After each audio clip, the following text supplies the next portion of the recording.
corriger la forme du sourcil, la courbure du sourcil avec des injections. Si l'on se concentre particulièrement sur la descente du sourcil, sur cette partie que l'on appelle communément la queue du sourcil, deux éléments entrent en ligne de compte. Tout d'abord, la forme du squelette, avec les attaches du sourcil qui viennent suivre ou épouser très souvent le rebord orbitaire supérieur. Quand on est jeune, c'est la forme de naissance. Quand on vieillit, on a le sourcil qui descend parce que le squelette lui-même va changer et que ce rebord de l'orbite là-haut va descendre et changer aussi. Que peut-on faire pour compenser cette forme osseuse?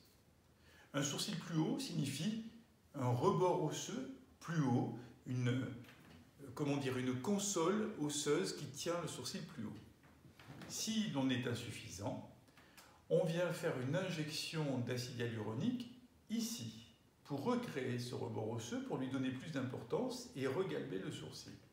Attention, ce geste doit être fait avec parcimonie, de façon très précise, car il n'est pas question de créer un bourrelet sous le sourcil qui serait encore plus disgracieux que l'affaissement du sourcil lui-même.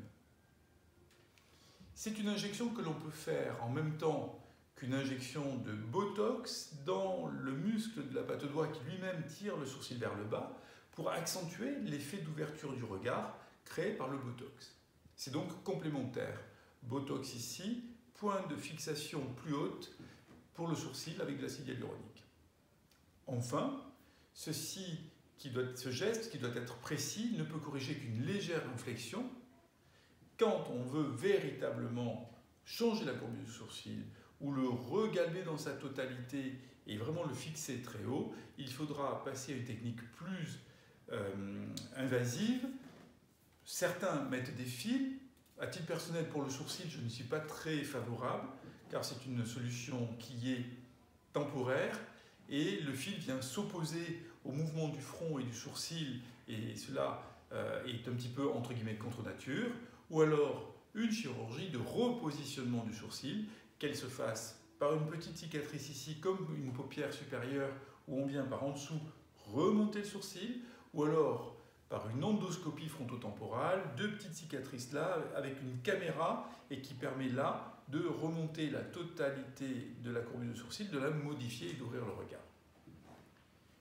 Cas simple, facile, modification du sourcil par une injection d'acide hyaluronique très précise ici. Cas plus compliqué, plus avéré, avec une demande de modification plus importante, la chirurgie. Voilà, merci.